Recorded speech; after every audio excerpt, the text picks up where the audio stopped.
Victoria Hayes, 38, founder and CEO of Hayes Innovation, a billion-dollar renewable energy company based in San Francisco. The taste of champagne turned bitter in my mouth as I watched my sister through the floor-to-ceiling windows of my penthouse office, her designer heels clicking against the wet pavement 40 stories below. She stood in the employment line outside Hayes Innovation like any other desperate job seeker, clutching a resume that probably didn't mention how she destroyed my life 15 years ago.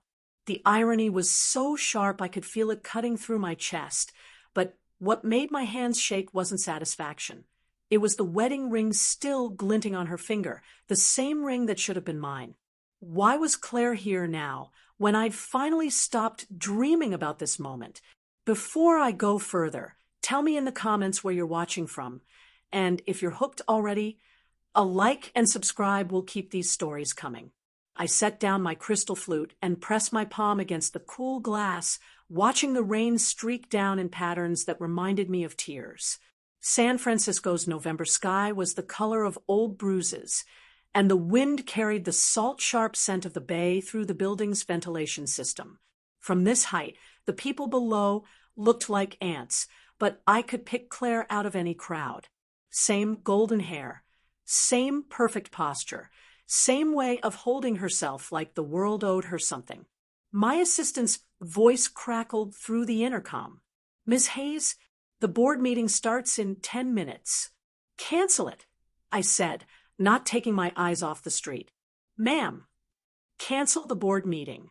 Reschedule for tomorrow." I reached for my phone, my fingers finding the familiar weight of it. "And Sarah, I want you to personally handle the interviews today. Start with the woman in the navy coat, third from the front. The blonde, she doesn't have an appointment. She does now." I ended the call and walked to my desk, where a silver-framed photo sat next to my computer. The picture was 15 years old, taken at what should have been my engagement party. Claire and I stood side by side, both smiling, both wearing the same shade of blue that had always looked better on her. Between us, his arm around my waist, was David Chun, the man I planned to marry, the man who'd promised me forever, the man who'd left me for my sister 3 weeks before our wedding, the man whose ring Claire was still wearing. I'd kept the photo all these years, not out of nostalgia, but as a reminder of what betrayal looked like when it wore a familiar face. A reminder of why I'd built this company, why I'd worked 18-hour days for a decade, why I'd turned down every date and every chance at happiness, because success was the only revenge that lasted. My phone buzzed with a text from my head of security. "Unusual activity in the lobby. Woman asking specific questions about you. Should we be concerned?" I typed back, "Let her through, but keep watching." The elevator in my private office chimed softly, and I turned to see Sarah emerging with a tablet in her hands and confusion written across her face. She'd been my assistant for 3 years, long enough to know when something was off. "Miss Hayes, I have to ask, do you know this woman? Because she seems to know an awful lot about you." "What did she say?" "She asked if you still drink your coffee black with 2 sugars. She asked if you still work late on Fridays. She asked." Sarah hesitated, checking her notes. "She asked if you ever talk about your family." The questions hit me like physical blows. Claire remembered my coffee order. She remembered my work habits. She'd been thinking about me, keeping track of me, maybe even watching me from a distance. "Send her up?" I said. "Are you sure? She seems—" "Send her up. Now." Sarah nodded and disappeared back into the elevator, leaving me alone with my memories and the taste of old anger rising in my throat. I walked to the bar cart in the corner of my office and poured myself 2 fingers of whiskey, even though it was barely noon. The amber liquid burned going down, but it was nothing compared to the fire that had been building in my chest for 15 years. The elevator chimed again, and there she was. Claire stepped into my office like she was walking into a church, her eyes wide as she took in the marble floors, the original artwork, the view that stretched from the Golden Gate Bridge to the Bay Bridge. She looked older. There were lines around her eyes that hadn't been there before, and her hair was shorter, more conservative. But she was still beautiful in that effortless way that had always made me feel like I was trying too hard. "Hello, Victoria," she said, her voice exactly the same as I remembered. Soft, musical, the kind of voice that made men lean in closer. "Claire." I didn't move from behind my desk. "You're a long way from home." "This is home now, David, and I moved here 6 months ago." She took a tentative step forward, her heels silent on the thick carpet. "I heard about your company, about what you've built. It's incredible." "Is it?" I took another sip of whiskey, letting the silence stretch between us. "What do you want, Claire?" "I want a job." The words hung in the air like smoke. I stared at my sister, trying to process what she'd just said. Claire, who had inherited our father's real estate empire. Claire, who had married a successful architect. Claire, who had called me a failure the last time we'd spoken. "A job," I repeated. "I know how this looks." "Do you?" Because from where I'm sitting, it looks like the woman who stole my fiancé and my inheritance is now begging me for work. I stood up, the whiskey making me bold. "It looks like karma finally caught up with you." Claire's face flushed red, but she didn't back down. "I didn't steal anything from you. David made his own choice." "Did he? Or did you make it for him?" I walked around my desk, closing the distance between us. "Tell me, Claire, how did you convince him? Did you tell him I wasn't good enough? Did you tell him I'd never amount to anything? Victoria, please. Did you tell him I was a failure?" The word hit her like a slap, and I saw her flinch. Good. I wanted her to remember what she'd said to me that night, the night she'd announced her engagement to my fiancé at our father's funeral reception. I wanted her to remember how she'd looked me in the eye and told me I'd never be anything more than a disappointment. I was young and stupid, and you were 25, old enough to know better. I was close enough now to smell her perfume, something expensive and floral that probably cost more than most people made in a week. Old enough to know that sleeping with your sister's fiancé was wrong. I loved him. You loved what he represented. Security, status, a way out of Dad's shadow. I laughed, but there was no humor in it. "How's that working out for you?" Claire's composure cracked, and for a moment I saw something raw and desperate in her eyes. "We lost everything, Victoria. The real estate market crashed. David's firm went under, and we have nothing left. Nothing. We're living in a studio apartment in Oakland. David's working construction, and I've been cleaning houses to make ends meet." Her voice broke on the last words. "I haven't had a real job in 15 years, and no one will hire me because I have no experience, no references, no skills." I finished for her. She nodded, tears starting to form in her eyes. "I know I don't deserve your help. I know I have no right to ask. But Victoria, I'm desperate. We're desperate." I studied her face, looking for signs of deception, for the manipulation I remembered from our childhood. But all I saw was exhaustion and fear and the kind of desperation that came from having nowhere else to turn. "What kind of job are you looking for?" I asked. "Anything. Administrative work, customer service, cleaning, I don't care. I just need something steady, something that pays enough for us to get back on our feet." "And you thought you'd come to me? You're the only person I know who's successful enough to help." She wiped her eyes with the back of her hand, smearing her makeup. "I know you hate me. I know you have every right to turn me away. But please, Victoria, please." I walked back to my desk and sat down, letting her stand there in her desperation while I pretended to consider her request.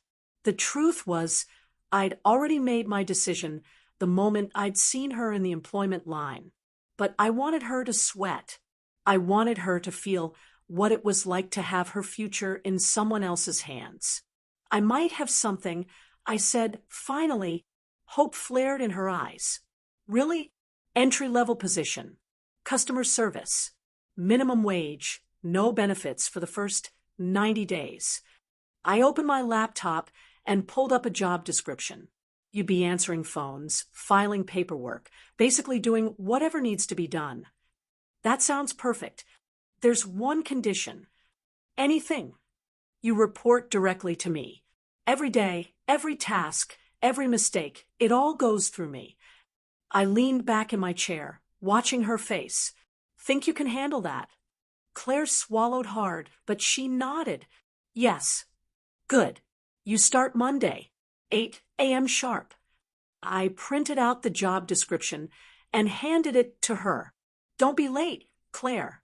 I don't tolerate tardiness. She took the paper with shaking hands, her eyes scanning the details. Thank you, Victoria. I know this can't be easy for you, and don't. I held up a hand, stopping her mid-sentence. Don't thank me, and don't pretend this is about forgiveness. This is business. Nothing more. She nodded, clutching the job description like a lifeline. I understand. Do you? Because I want to be very clear about something. I stood up again, my voice dropping to barely above a whisper. You took everything from me once. My fiancé, my inheritance, my family. You called me a failure and told me I'd never amount to anything. Well, here we are 15 years later, and you're the one begging for scraps. Claire's face went pale, but she didn't argue. I'm giving you this job for one reason, and one reason only, I continued, because I want you to see what you could have had if you'd been a better person. I want you to watch me succeed while you answer my phones and file my paperwork. I want you to remember every day that you chose the easy path, and it led you nowhere. Victoria, I'm not finished. My voice was steel now, sharp enough to cut. You will be professional at all times. You will not discuss our personal history with other employees. You will not ask me for favors or special treatment. And you will never, ever mention David's name in my presence. Are we clear? She nodded, tears streaming down her face now. Good. Sarah will show you out and give you the paperwork you need to fill out. I sat back down and opened my laptop, dismissing her with my attention. I'll see you Monday morning. Claire turned to leave, but stopped at the elevator doors. Victoria, for what it's worth, I really am sorry. About everything. I didn't look up from my screen. Sorry doesn't change anything, Claire. But maybe working for me will. The elevator doors closed behind her, and I was alone again with my whiskey and my memories and the satisfaction of finally having my sister exactly where I wanted her. But as I sat there in my perfect office with my perfect view and my perfect revenge, I couldn't shake the feeling that something was wrong. Claire had seemed genuinely desperate, genuinely broken, but there had been something else in her eyes, something I couldn't quite identify. It wasn't until I was reviewing security footage later that evening that I saw it. As Claire had walked through the lobby after our meeting, she'd stopped at the information desk and asked the security guard a question. The audio wasn't clear, but I could read her lips well enough to make out the words. She'd asked about the building's emergency exits. Why would someone applying for a customer service job need to know about emergency exits? The security footage played on a loop in my mind all weekend, Claire's lips forming those words over and over again like a prayer I couldn't decode. By Monday morning, the taste of paranoia was sharp and metallic on my tongue, mixing with my black coffee as I watched the elevator numbers climb toward my floor. The sound of rain against my office windows had started before dawn, a steady drumbeat that matched the rhythm of my pulse as I waited for my sister to begin her first day as my employee at exactly 7:58 a.m., Sarah's voice crackled through the intercom. Miss Hayes, Claire Morrison is here for orientation. Morrison. She'd taken David's name, erased the last connection to our family. The details stung more than I'd expected. Send her to HR first. Full background check, drug screening, the works. I paused, watching the rain streak down the glass. Then bring her to me. Ma'am, we already completed her background check on Friday. Do it again. The morning crawled by with the weight of anticipation. I tried to focus on quarterly reports, on the merger proposal from Germany, on anything except the knowledge that Claire was somewhere in my building, filling out forms and pretending to be grateful. But every sound in the hallway made me look up. Every shadow past my door made my breath catch. At 10:30, Sarah knocked and entered with a manila folder thick enough to choke on. The background check came back clean, she said, setting the file on my desk. No criminal history, no outstanding debts, no red flags. But there is something interesting. I opened the folder, scanning the pages of Claire's life reduced to data points and credit scores. What? She listed David Morrison as her emergency contact, but when we called to verify, the number was disconnected. We tried the address she gave us. It's a vacant lot in Oakland. No apartment building, no studio, nothing. The words hit me like ice water. She lied about where she lives. It gets stranger. We ran a property search on David Morrison, and he doesn't exist in any California records. No driver's license, no voter registration, no employment history. Sarah pulled out another document. But there is a David Morrison who died in a car accident in Portland 3 months ago. My hands went numb. Died. Single vehicle accident on Highway 101. The obituary mentions a surviving wife, Claire Morrison, but no photo. Sarah's voice was careful, professional, but I could hear the concern underneath. Ms. Hayes, I think your sister might be using a dead man's identity. I stared at the obituary, the words blurring together as my mind raced. Claire had told me David was working construction, that they'd lost everything, but were trying to rebuild. She'd been wearing his ring, talking about him in present tense, acting like he was waiting for her at home. But David was dead. Where is she now? I asked.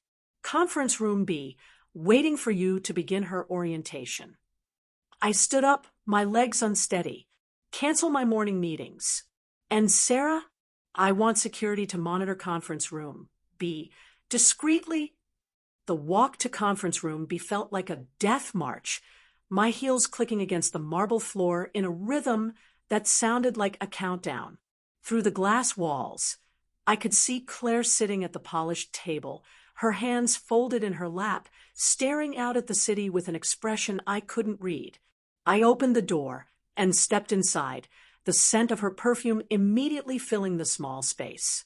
She looked up as I entered, and for a moment, her face was completely blank. Then she smiled, the same warm smile I remembered from childhood. Victoria, thank you again for this opportunity. I sat down across from her, placing the background check file on the table between us. We need to talk. Of course.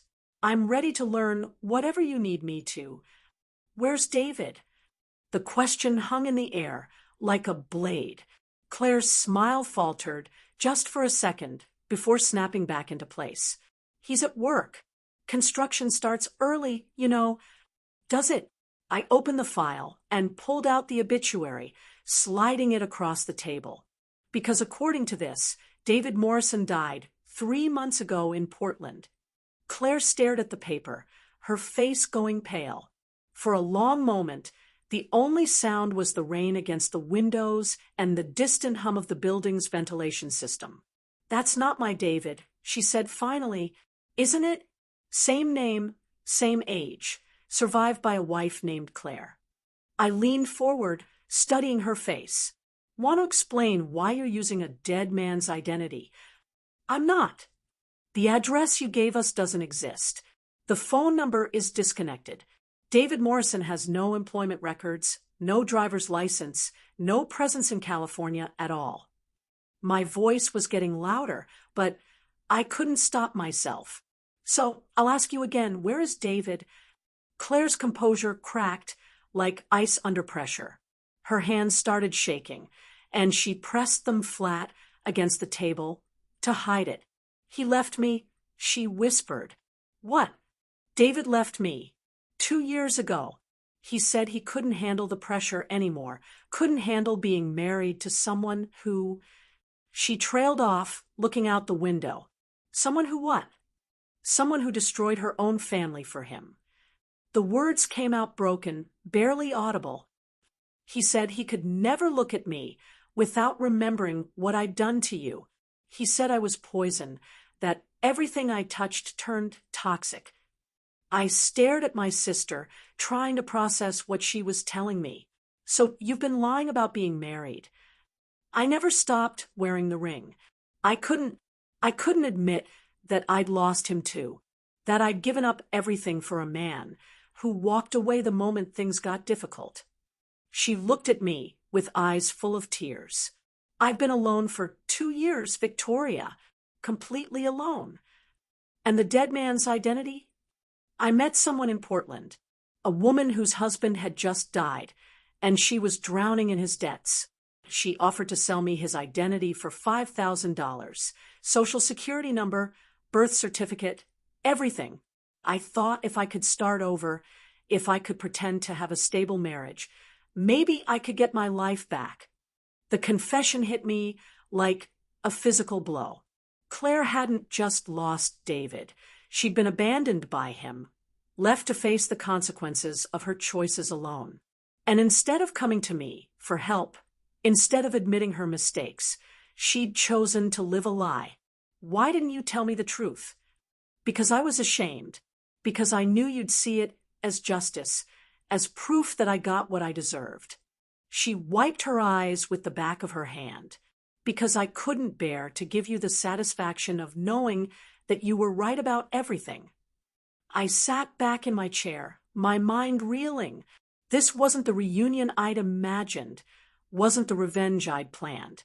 Claire wasn't the successful, happy woman I'd expected to destroy. She was broken, desperate, living a fantasy to avoid facing the reality of her choices. The emergency exits, I said suddenly. Why did you ask about emergency exits? Claire's face went white. What? Friday, after our meeting. You asked security about the building's emergency exits. Why? She was quiet for so long, I thought she wouldn't answer. When she finally spoke, her voice was barely a whisper, because I was thinking about jumping. The words hit me like a sledgehammer. I stared at my sister, seeing her clearly for the first time in 15 years. Not the golden child who'd stolen my life, but a broken woman who'd lost everything and was considering ending it all. Claire. I'd been thinking about it for months. Ever since David left. Ever since I realized that I'd destroyed my relationship with the only family I had left for a man who didn't even want me. She looked at me with hollow eyes. I came here thinking maybe if I could work for you, if I could prove that I was sorry, maybe you'd forgive me.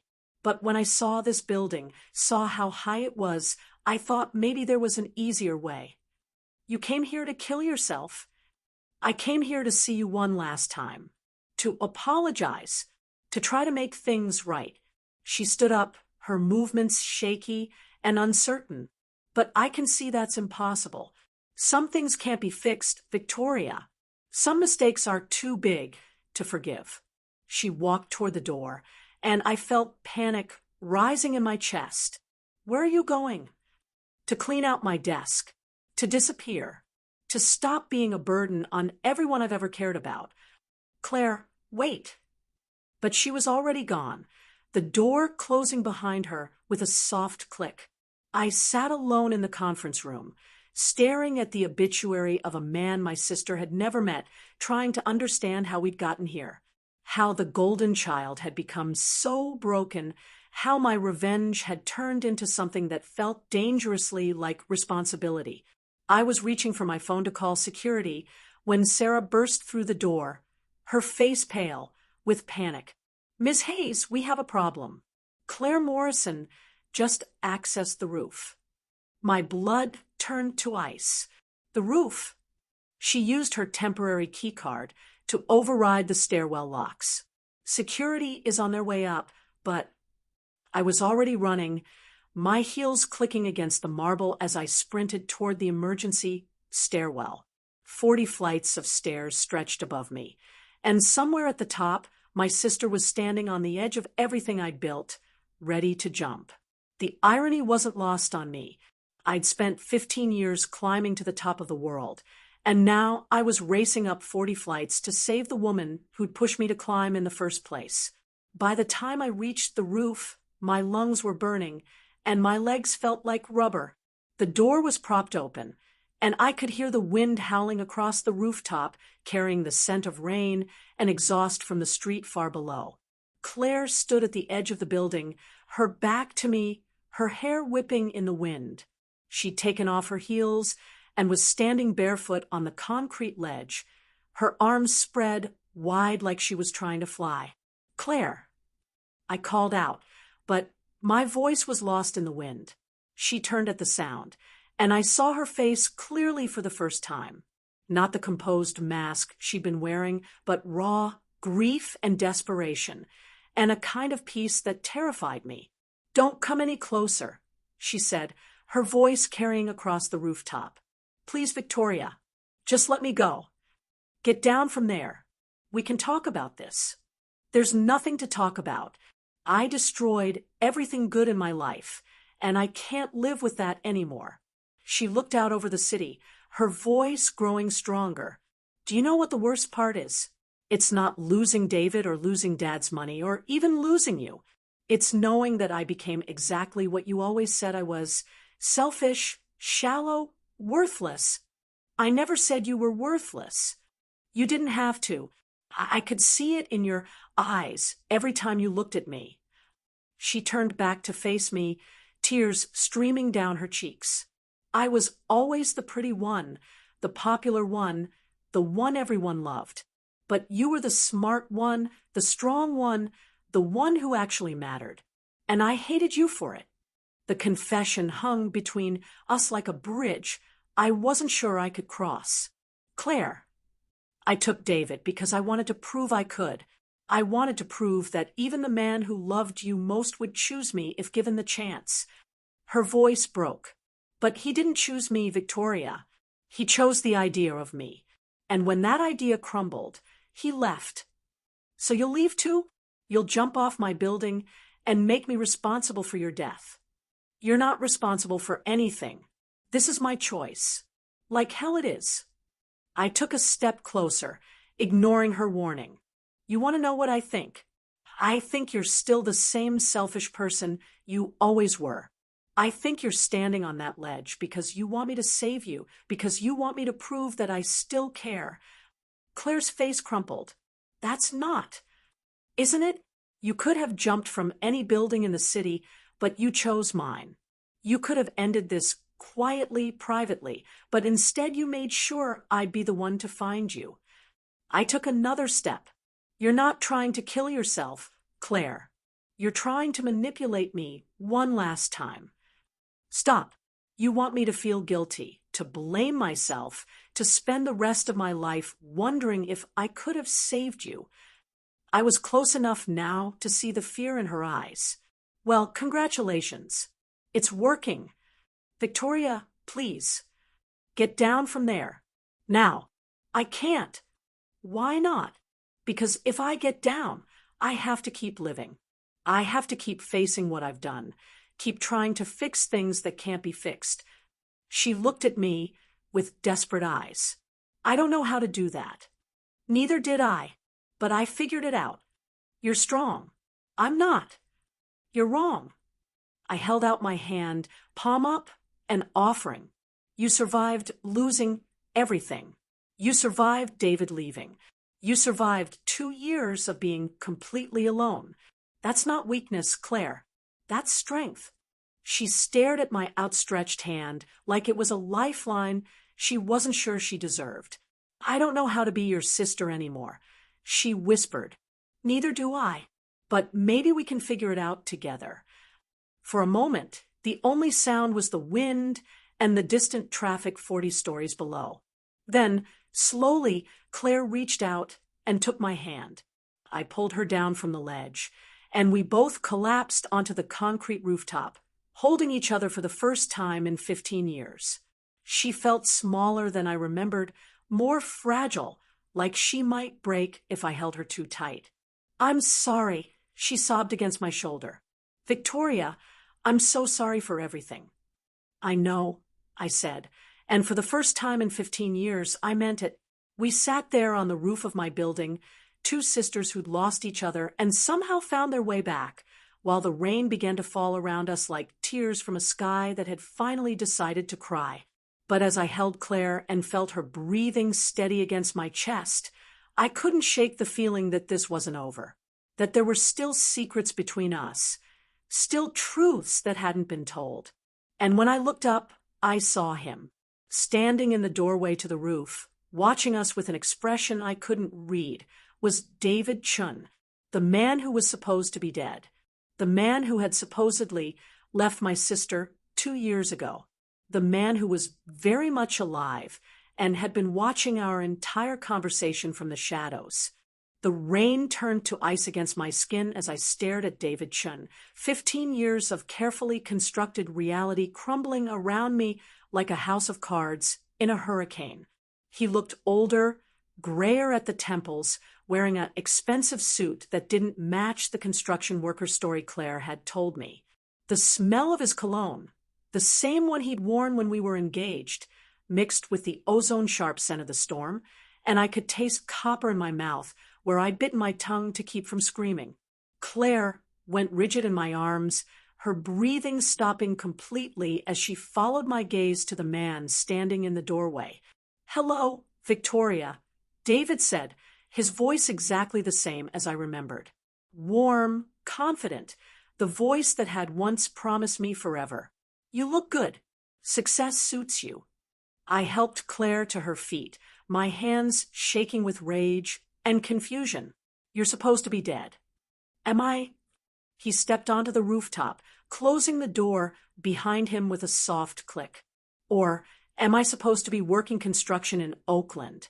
Claire's been telling so many stories, I can hardly keep track. "David, don't." Claire's voice was barely a whisper. "Don't what?" "Don't tell your sister the truth." He walked closer, his expensive shoes silent on the wet concrete. "Don't explain why you've been lying to her for the past week." I looked between them, seeing something pass between their eyes that made my stomach drop. "What truth?" David smiled, and it was the same smile that had made me fall in love with him 15 years ago. Charming, disarming, completely false. "The truth is, Victoria, that Claire and I never lost everything. We never went bankrupt, never lived in a studio apartment, never struggled for a single day." He reached into his jacket and pulled out a tablet, swiping through what looked like bank statements. "We've been quite successful, actually. Real estate development, mostly. We're worth about $40 million. The words hit me like physical blows. "That's impossible." "Is it? You're not the only one who knows how to build an empire from nothing." He handed me the tablet, and I saw account after account filled with numbers that made my head spin. "We've been watching you for years, Victoria. Watching you build this company, waiting for the right moment." "The right moment for what?" "To take it from you." The confession hung in the air, like smoke from a fire I couldn't see. I stared at David, then at Claire, trying to understand what they were telling me. "You planned this," I said slowly. "All of it. The job application, the sob story, the suicide attempt. It was all fake." Claire's face was streaked with tears, but I couldn't tell if they were real or part of the performance. "Victoria, I can explain." "Explain what?" "How you've been lying to me for a week. How you made me think you were broken and desperate when you're actually worth $40 million. My voice was rising, but I didn't care. How you made me feel sorry for you. Because we needed you to trust us, David said calmly. We needed you to let Claire into your company, into your systems, into your life. Why? Because Hayes Innovation is worth $1.2 billion, and we want it. He took the tablet back, his fingers moving across the screen. Claire's been gathering intelligence all week. Security codes, financial records, employee information. Everything we need to execute a hostile takeover. I felt like I was drowning in air. A hostile takeover. We've been buying up shares through shell companies for months. Small amounts, nothing that would trigger SEC reporting requirements. But combined with the information Claire gathered this week, we now control 38% of your company. David's smile widened. And with the board meeting you canceled this morning, we have enough votes to remove you as CEO. That's impossible. I own 51%. You own 51%. But 3 months ago, you used company stock as collateral for the German merger loan. Stock that reverts to the lenders if certain performance metrics aren't met. He showed me another document on the tablet. Metrics that, thanks to Claire's sabotage of your customer service systems this week, you're now failing to meet. My legs gave out, and I sank to my knees on the wet concrete. Everything I'd built, everything I'd worked for, was being stolen from me by the same two people who destroyed my life 15 years ago. Why? I whispered. Because you had something we wanted. Claire said, her voice steady now that the mask was off. Because you built something beautiful and successful, and we decided it should be ours. Because you're still the same naive little girl you always were, David added. Still believing that people can change, that family means something, that love conquers all. I looked up at them through the rain, seeing them clearly for the first time. Not the broken woman and absent husband I'd imagined, but predators who'd been circling me for months, waiting for the perfect moment to strike. The emergency exits. I said, you weren't planning to jump. You were planning your escape route. Very good. Claire said, I needed to know how to get out of the building quickly once the takeover was complete. Can't have the former CEO making a scene in the lobby. And the suicide attempt. Theater. We needed you emotionally compromised, needed you to make decisions based on guilt instead of logic. David checked his watch. Speaking of which, the board meeting we rescheduled for this afternoon. It's starting in 10 minutes, with or without you. I struggled to my feet, rain and tears mixing on my face. I'll fight this. I'll expose what you've done. With what evidence? Claire was hired through proper channels, performed her duties adequately, and resigned this morning citing personal reasons. David pocketed the tablet. As for the stock manipulation, good luck proving it. We've been very careful to stay within legal boundaries. The board will never approve this. The board will approve whatever makes them the most money. And our offer is very generous, a 20% premium over current market value. Claire stepped closer, her voice soft and sympathetic. Victoria, this doesn't have to be ugly. Take the buyout. Walk away with your dignity intact. You'll still be rich, just not in control. Like you gave me a choice 15 years ago. 15 years ago was personal. This is just business. I stared at my sister, seeing a stranger wearing a familiar face. How long have you been planning this? Since the day you started making real money. Since the day we realized that little Victoria Hayes had built something worth taking. Claire's mask slipped for just a moment, and I saw the same jealousy and resentment that had driven her to steal David all those years ago. You always thought you were so much smarter than me, so much better. But look where we are now. Where are we, Claire? You're about to steal my company, destroy my life. And for what? Money you don't even need. For the satisfaction of proving that I can. She smiled, and it was the cruelest expression I'd ever seen. For the satisfaction of watching you lose everything, just like I did when Dad died, and left everything to you. The words hit me like a slap. Dad left everything to me? The real estate empire, the investment accounts, the trust funds, all of it was supposed to come to you when you turned 30.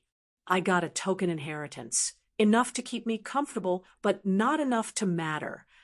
Claire's voice was bitter now, all pretense gone. Did you really think I stole your college fund out of spite? I stole it because it was the only way I could get what should have been mine. I never knew. Of course you didn't, because you never bothered to read Dad's will, never bothered to claim your inheritance. You were too busy feeling sorry for yourself, too busy playing the victim. She laughed, but there was no humor in it. So I forged your signature, claimed the inheritance myself, and used it to build the life I deserved. The revelation hit me like a physical blow. Everything I believed about my life, about my family, about my own strength, was built on lies. I hadn't pulled myself up from nothing. I'd been robbed of everything and never even known it. The $7, I whispered. What? When I left your house, you gave me $7 and said it was more than I deserved. But you'd already stolen millions from me. Claire shrugged. I thought it was poetic.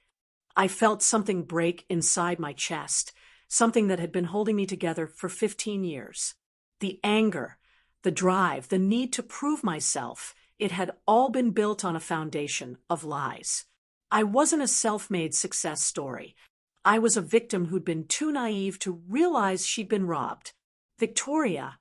David's voice was gentle now, almost kind. This doesn't have to destroy you. Take the buyout, start over, build something new. You've done it before. Have I? Or have I just been living off the scraps of what was stolen from me? Does it matter? You're still brilliant, still capable. This is just money. This is my life. No, Claire said firmly. This is my life. The life I should have had from the beginning. The life I was cheated out of by a father who loved his younger daughter more than his older one. She stepped closer, her voice dropping to a whisper. I've spent 15 years watching you succeed with money that should have been mine. Now it's time for that to end. I looked at them both, these two people who had shaped my entire adult life through their betrayals, and felt something cold and sharp settle in my chest. Not anger this time, but clarity. You're right, I said quietly. They both looked surprised. What? You're right. This is just business. And in business, the smartest person wins. I pulled out my phone, my fingers steady despite the rain. Sarah, it's Victoria. I need you to execute Protocol 7 immediately. Ma'am, are you sure? Protocol 7 is... I'm sure. Do it now. I ended the call and looked at David and Claire, who were staring at me with confusion and growing alarm. What's Protocol 7? David asked. Something I learned from watching you two. Always have a backup plan. I smiled, and for the first time in a week, it felt genuine. You see, while you were busy gathering intelligence on my company, I was gathering intelligence on yours. And what I found was very interesting. What are you talking about? I'm talking about the fact that your $40 million doesn't actually exist. It's all leveraged debt, built on a house of cards that's about to collapse. I showed them my phone screen, where red numbers were flashing like warning lights. I'm talking about the fact that I've been shorting your stock for the past month, driving down the value of your real estate holdings. Claire's face went white. That's impossible. Is it? You're not the only one who knows how to manipulate markets. The difference is I actually understand the businesses I'm destroying. I put my phone away, feeling a satisfaction deeper than anything I'd ever experienced. Your empire is crumbling as we speak. By the time the markets close today, you'll be worth exactly what you were 15 years ago. Nothing. You can't do this. I already have. And unlike your takeover attempt, mine is completely legal. Just good old-fashioned capitalism at work. David grabbed my arm, his composure finally cracking. Victoria, stop this. We can work something out. Can we? The way we worked something out 15 years ago. I pulled free of his grip. The way you worked something out when you stole my inheritance. We'll give it back. All of it. The money, the company, everything. You can't give back what you've already lost. I walked toward the roof door, my heels clicking against the wet concrete. But don't worry. I'm not completely heartless. I'll make sure you both have jobs when this is over. Minimum wage, no benefits, reporting directly to me. Victoria, please. I stopped at the door and turned back to face them. They stood together in the rain, these two people who had defined my life through their cruelty, looking small and desperate and utterly defeated. You know what the funny thing is? I said, I actually would have forgiven you, both of you, if you'd come to me honestly, if you'd told me the truth about Dad's will, about the inheritance, about everything. I would have shared it with you, because despite everything you did to me, you're still my sister, Claire. And David, despite everything, I did love you once. Victoria.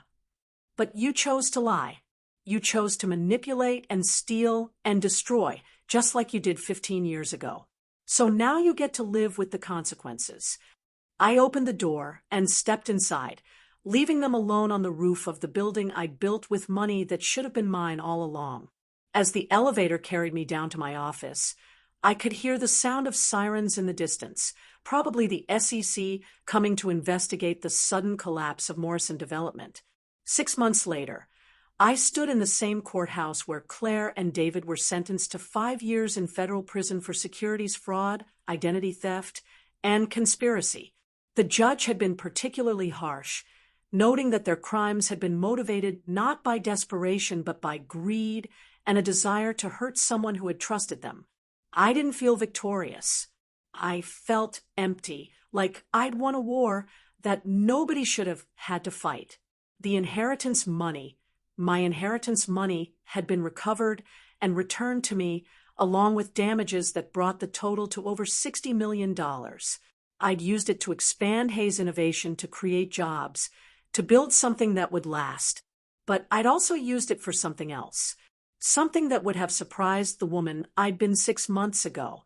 I'd created a foundation for people who'd been betrayed by family, who'd had their lives stolen by the people they trusted most, because I'd learned that revenge, no matter how satisfying, couldn't heal the wounds that betrayal left behind. Only forgiveness could do that.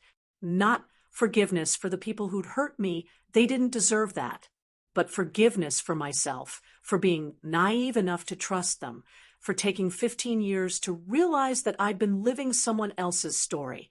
As I walked out of the courthouse into the San Francisco sunshine, I thought about the girl who'd left her sister's house with $7 and a broken heart.